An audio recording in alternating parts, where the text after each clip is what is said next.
And welcome to the StudyCIMA discussion of May 2017 operational case study. Right, so introducing myself, my name is Hashan Madushanka. I'm the lead tutor for StudyCIMA. So I've been tutoring for operational case study as well as the management case study since 2015, ever since the case study system came into the CIMA curriculum. So, some of you might already be aware of the industry that you're facing for the May 2017 operational case study. A very interesting industry, as you see, there you go, a luxury motor vehicle. And the name of the company we are looking at is called Ashworth Lee. Alright, so let's begin.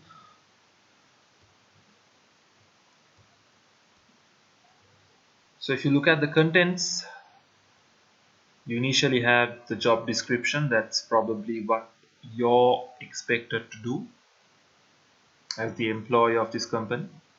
Then you're given some information on the company background and an overall analysis of the industry. The organizational chart, which is very important, especially in terms of E1, where we are looking at organizational structures such as functional, divisional, and so on. Let's find out what type of structure they maintain.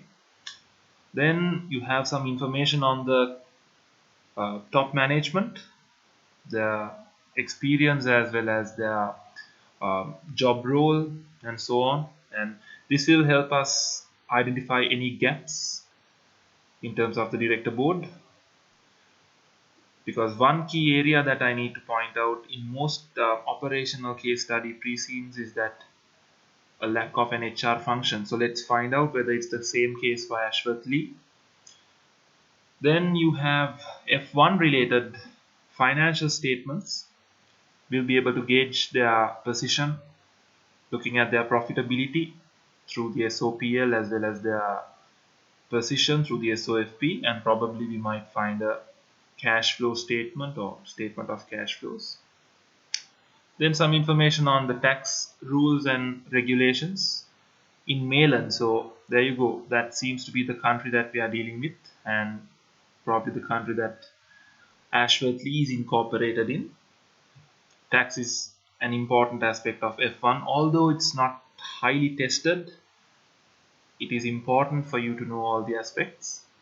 Management accounting information. So management accounting, that's P1, the name of the subject itself. So this will give us some insight into how your questions can be structured with regards to P1. And finally, you have a news article probably relating to the industry, or maybe some new developments in the industry. Maybe it's something specific to the company. Let's find out. So seems like it's a 21-paged case study, or maybe a few extra pages. Okay, starting with the job description. You are one of two finance officers for Ashworth Lee. So here onwards, I'll be referring to Ashworth Lee as AL. So try to keep up with that. Okay, let's look at your main role. Your main role is to support the senior management accountant. So that is the person who will constantly bother you with emails with regards to your job role, mainly relevant to management accounting. Although you may be asked to assist other finance staff if the need arises. Although it clearly says other finance staff, you will probably expect emails from staff members from non-finance functions such as production, HR, operations, because you're expected to have a knowledge on all three subjects, P1, E1 and F1. And we know that P1 mainly covers the management accounting function. Financial pillar subject would be F1, and that includes financial reporting as well as taxation. And don't forget E1, which is a combination of different functions. So you have marketing, you have purchasing, you have operations management, technology, right? So you can expect questions being asked from employees or directors or managers that are overlooking these functions, right? So you need to be prepared for every angle. You will be involved with the production of the annual budgeting, which is a very important part of P1, right? So we are looking at the preparation of the budget, the steps in which the budget needs to be done. Then you have different approaches to budgeting, such as incremental budgeting, zero-based budgeting, and also we can compare between the top-down approach and the bottom-up approach, right? And of course you have the budgetary control systems, feed forward, feedback control. So those are things that you need to be aware about. All right, then producing the monthly management accounts, right? So we are probably looking at a variance report and information with regards to costing. If it's a new product, you'll have to come up with a standard cost card, or you might have to revise the existing cost cards. There might be a change in our costing system, maybe from absorption to ABC or from marginal to absorption, and providing information to management as required. Now, when it says providing information, that's a very big scope, because information can include so many different things, right, relating to so many different functions. So just be clear on the fact that you can be tested from any area across all three subjects. Just because the initial sentence tells you you may be asked to assist other finance staff, don't simply limit yourself to finance related information. So that would be an utter disaster at your exam, because yes, P1 is the main trigger, all right, but don't forget that you have quite a bit of chunk with regards to E1 as well. All right, so keep that in mind. Let's move on to the next page. Right, now we have some information on the company. Ashworth Lee is a producer of high quality prestigious motor cars. Right, producer. So when you talk about a production related company, there are so many different aspects we have to talk about with regards to our subject areas. So if I pick up with P1, which is supposed to be the main trigger, we can look at things like the costing system. If you are producing, you need to come up with a proper standard cost card, and you need to gather information regarding the different types of products. The classification of your products would be very important. You need to classify into variable and fixed cost. So if you're looking at a motor car, you can look at the different types of material involved, the different components, the gearbox, the dashboard, the steering wheel. Yeah, so many different gadgets and components included. And considering the fact that these are prestigious motor cars, we can always expect a lot of add-ons, right? So there will be an information system, right? So you need features like GPS and other communication systems inside, embedded within the vehicle, right? So many different things to talk about in terms of the standard costing. And also, if they have a range of motor cars, if they have a range of prestigious motor cars, we need a proper costing system to divide the different overheads among the different varieties of vehicles. Since we need to price these in an effective manner, we need to gauge the costs that are involved in this in order to control our cost and maximize our profits. Right, then we can also talk about risk and uncertainty with regards to a producer. So you might have different options in terms of launching a couple of new products. Maybe you don't have sufficient resources, so you might have to pick one. So you need to factor in the probabilities and how the future scenarios might turn out to be.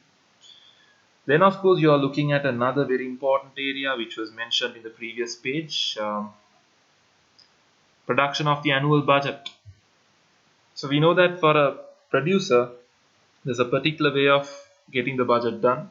So you need to have a production budget, and along with that you need to figure out your human resources, the labor requirement, the material requirement, and how much to spend on overheads. All of that is extremely important. And in terms of F1, we can look at something like working capital management. So remember the fact that you're dealing with three types of inventory, right? If you're a retailer, you would generally have only finished goods, but if you're a producer, you would be dealing with raw material, work in progress, as well as finished goods. So bit of an insight on IAS 2 inventory valuation. Then you would require different machines and equipment to produce the vehicles. So how exactly are you going to account for these correctly? So I'm referring to IAS 16. So many different standards I can think of that are linked to a producer. And of course, motor cars, that is one industry that you see a heavy level of competition, intense competition, right? So you have so many different brands that are competing in these industries. Say for example BMW, Audi, uh, McLaren, Ferrari, Lamborghini. So world class or very popular brands that are constantly coming up with new products, right? So you find electric vehicles being in trend, hybrid vehicles, and so on. So companies have to constantly innovate and develop new products. I'm talking about IAS 38, research and development. Then if you move on to E1, we can think of the value chain analysis. Value chain analysis is extremely important for a producer. So you're looking at the different value adding activities. You split them into the primary activities and the secondary activities. So if you're interested in knowing more about the value chain, you can always refer to our strategic analysis done by StudyCIMA. So a lot of insight into the value chain of this company, you can find it in that document. Then also operations management, capacity planning. Capacity planning is extremely important for a producer, right? So they need to be very thorough with that, and their planning process should be spot on. Then different operations management techniques, the usage of technology, right? And when it comes to marketing, we are looking at the 4 P's of marketing, since it's a tangible product, right? So my head is just being crowded with so many different aspects, so I think I should move on to the next area, or next sentence rather, because we'll be discussing about these models as we move on to the next paragraphs, right? Whatever it's relevant. Its origins stem from the initial friendship and subsequent partnership of Robert Ashworth and Andrew Lee in the early part of the 20th century. When I was analyzing this document, as soon as I read this paragraph, the first thing that came into my mind, hey, this has a very close resemblance with Aston Martin. Now, please don't mistake and think that this is about Aston Martin. That's not what I'm trying to say. This has close features to Aston Martin because Aston Martin was established in the early part of the 20th century by two friends, right? It's useful if you can do some research on such companies, but then again, don't have the wrong idea that your examiner has given all the information about Aston Martin with a different name. All right. The production plant is located in Midfield, a town in the country of Mayland.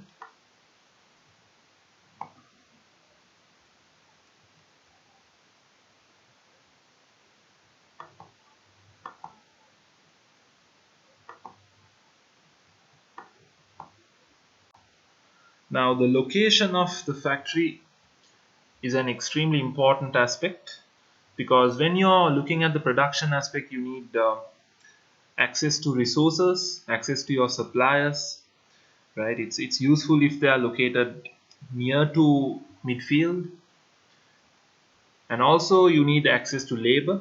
Skilled laborers would be ideal, right? So more often than not, you find car manufacturers locating themselves in areas with high skills with regards to the requirements in labor. And also it's useful if the laborers are prepared to work for a reasonable rate, because in urban areas you might find laborers, they don't come to work for very cheap. They have high expectancies in terms of salaries and pay rates. So that is something Ashwath would have considered probably. And also you need access to other infrastructure, right? So that is very important in terms of the production process. All right, Robert Ashworth, a railway engineer by profession, decided to turn his hand to designing and building the increasingly rapidly developing phenomena, the motor car. So we are looking at a bit of a history regarding the founder. So he was an engineer by profession, and seems like he had a passion for the development of motor vehicles, and he would have used his expertise in kickstarting this company. Now we know for a fact that starting a business, it's not only about technical expertise. We have so many real world examples that shows that it's a blend of technical expertise as well as the ability to sell, right? So not just for this business, but for any business you need sales skills. That is one very important skill that an entrepreneur should enhance. So as you look at the next paragraph, concentrating initially on the engineering and production of the cars. Engineering, a very important aspect for motor vehicles, right? Because you have to tap into the consumer psychology, since we are looking at prestigious motor cars, and it's not just about developing a vehicle that takes you from point A to point B. Every little detail in your vehicle, in your design, should be mastered in such a way that it appeals to the customer, right? The different color schemes, the different the shape of the vehicle, and so on. So concentrating initially on the engineering and production of the cars, he established a good reputation, something that's extremely important, a critical success factor in the industry, and achieved early success selling all the production he could make to customers in the local area. Right, so he started in a very small scale, simply looking at the customers within that area only. But we know that with the expanding of technology, we can always tap into other markets easily. We can get a lot of information, intelligence. His motor cars were judged to be well engineered, well made, right? So that's two very important factors. Well engineered refers to how beautiful the vehicle looks, right, and the different details. Well made, we are talking about how well the assembly has been done in a reliable manner. Reliable and practical vehicles, right? So suiting the purpose as well as appealing to the customer. That is probably what's referred to as reliable and practical vehicles. So reliable is very important for a vehicle to be reliable, right? So that is how you generally judge the quality of a vehicle. If it breaks down too often, or if some components of the vehicle are depreciating fast, well, that could damage, that could harm the brand value, which is something that is difficult to come back from, right? So that is something they need to keep in mind. It was this early success which gave him the ambition to expand production and put the business on a more commercial footing. Right, so you have learned in E1 about different orientations. You have marketing orientated, that is something that is ideal in the modern business. You have product orientation, you have production orientation. So seems like initially Ashworth had product and production orientation, right? Because when you say product orientation, you're emphasizing mainly on the details or the aspects of the product, the specifications and so on. Production orientation is about getting the product produced with a low cost. Doesn't seem production orientation as such. I would put it in more in line with the product orientation, right? Since Robert was an engineer himself and he was well judged to have produced cars which are well engineered. So emphasizing on the product detail.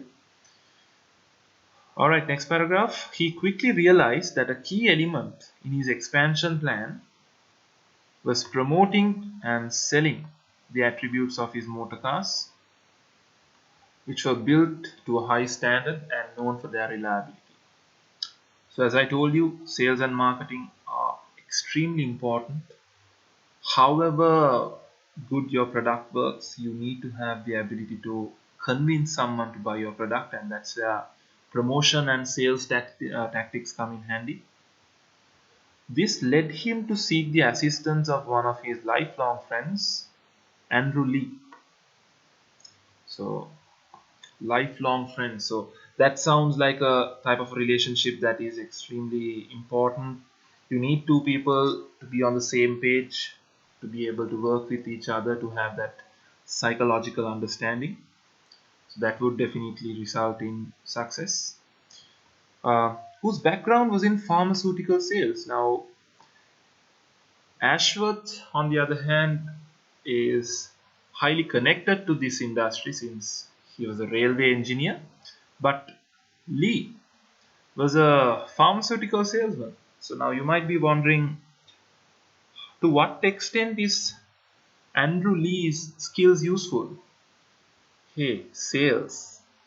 Doesn't matter whether you're into pharmaceuticals, whether you're into fashion, as long as you know how to sell the industry, well, it does matter, but if you know how to tackle it correctly, you can make your sale, right? So being in pharmaceutical sales, he came into this industry. Andrew was keen to take the opportunity to be involved in the rapidly developing motor car industry, and together they developed product and sales strategies that would take the company successfully through many years.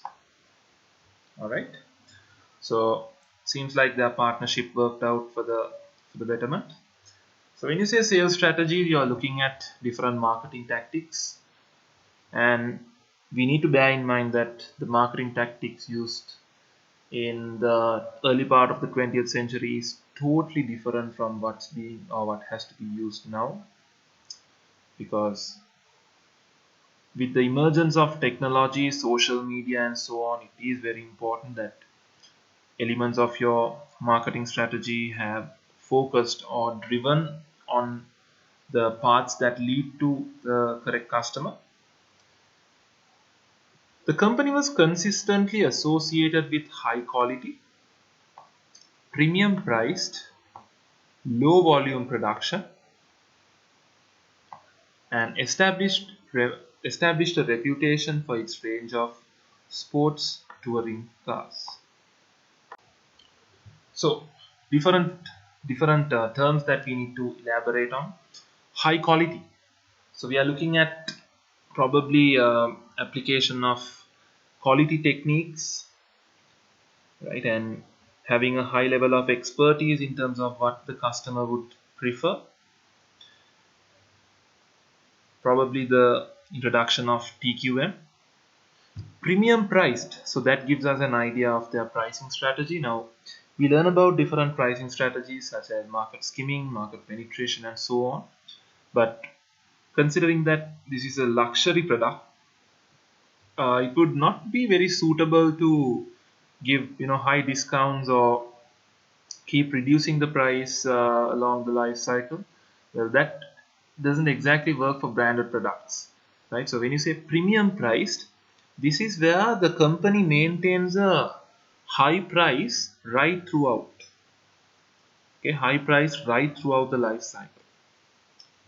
That is the nature. That is the nature of luxury products. All right.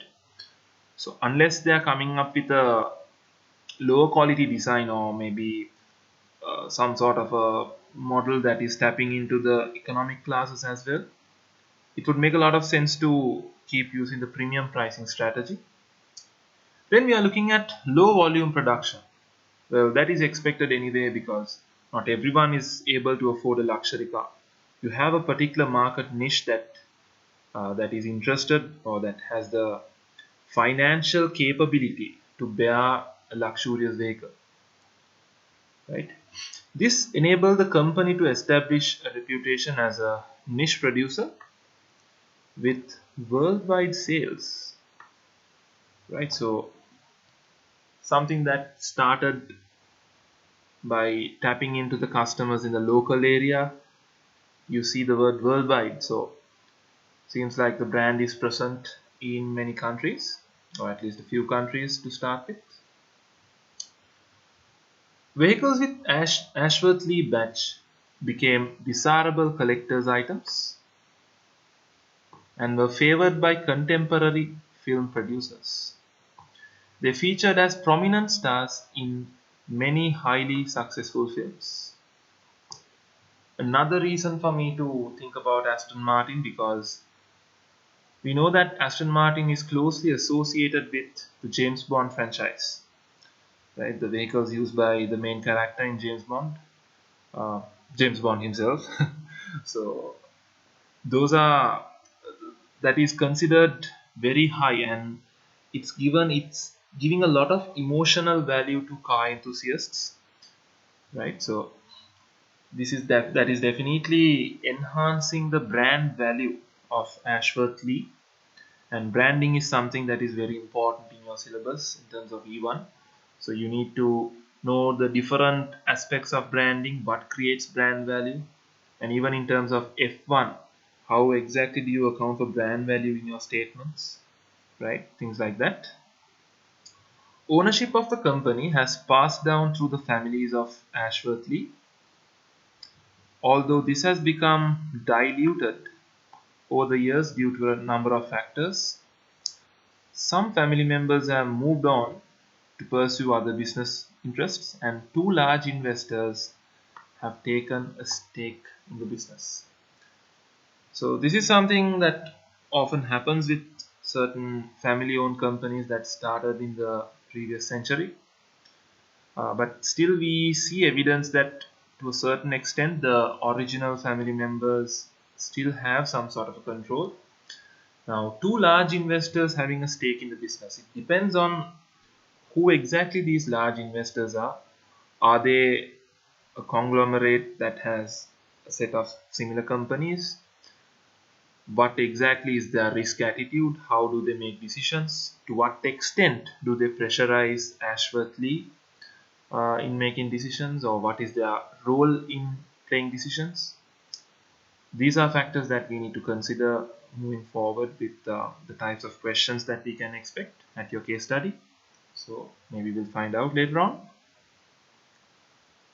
And also, uh, seems like they are not listed, because when you say two large investors, probably we are looking at these large investors and some of the family members, but we cannot know for sure until we move down and get more detail regarding this. But my guess is this is probably a private limited company.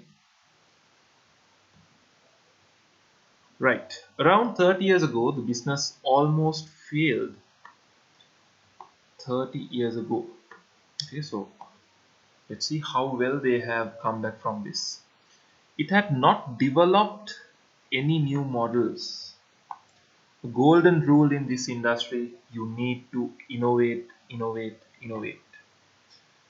If you look at most of the top companies in the real world, like the companies I mentioned just a while ago, you find them developing at least one new model every year, right? So if you think that the market will always buy your existing model, well, that's not a very good idea, and very soon you'll be going down, right? Because you find so much of new competitors coming into the market, and the already established ones, they are constantly doing their homework by competitor analysis, and they spend millions and millions on research and development.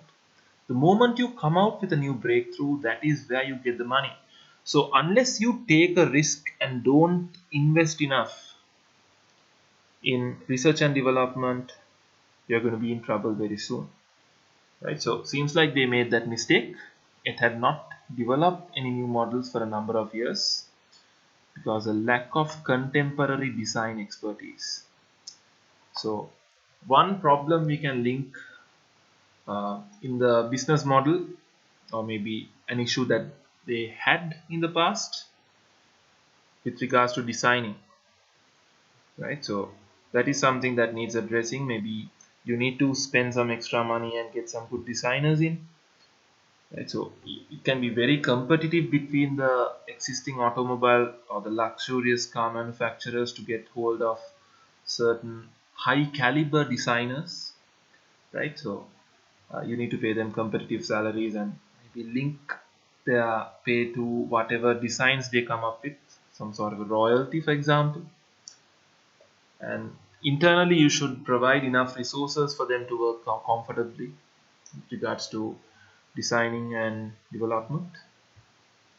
For a while, it was able to survive off its reputation and customer loyalty, but eventually sales began to decline.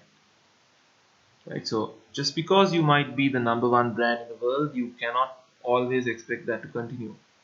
For example, consider what happened to Nokia.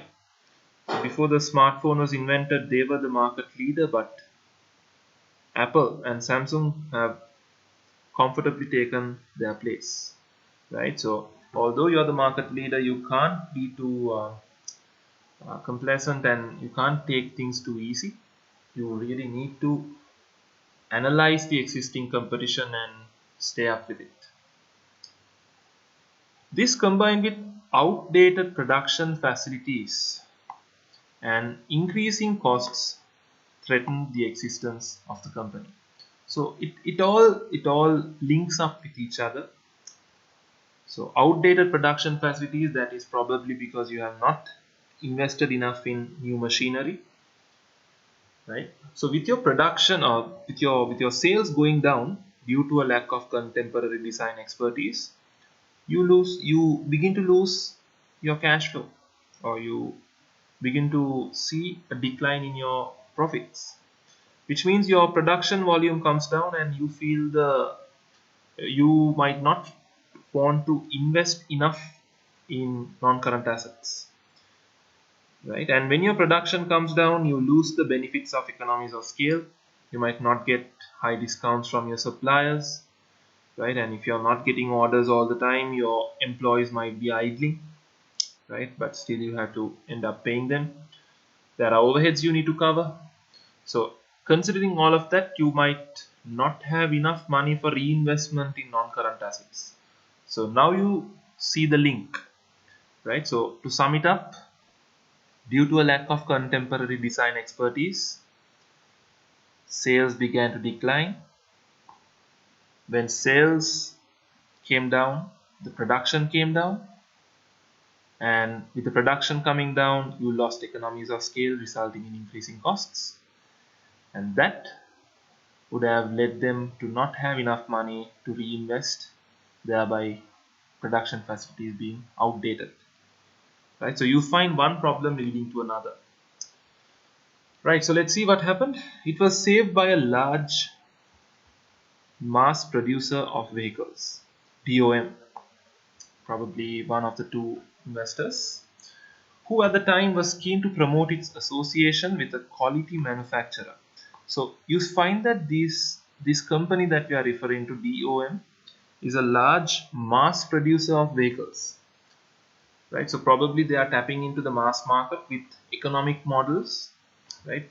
Trying to pass on cost efficiencies to customers by a low price, and not concentrating highly on being a prestigious brand value. So such a company would like to diversify, and using their own brand would not succeed because branding is all about consumer psychology. So that is why they would have acquired Ashworth Lee, which is a quality manufacturer. And 60% of the stake in the company was taken, making DOM the parent of the company. This led to a substantial investment in new production facilities and provided much needed investment in new vehicle designs and engines. So the main issue, the starting point, the root cause for all the troubles was not investing enough in designs. So invest they had corrected that mistake, and then followed up by investing in a new production facility, right? So that would step by step remedy the issues that they would have faced. It also resulted in an increase in promotional activity, another very important aspect, because you need to tap into the customers, right? You need to connect with the customers, and there's no other way except promotion. So how have they done this? They have sponsored a racing team. So if you see most racing leagues these days, you find that um, the top manufacturers of prestigious cars like McLaren, Ferrari, and so on, they are the ones sponsoring these racing teams. So that itself is a promotional tool, because that will improve your um, the image that customers have regarding the company, and it's definitely showing the customers how well your products work, bringing out the brand name, and so on.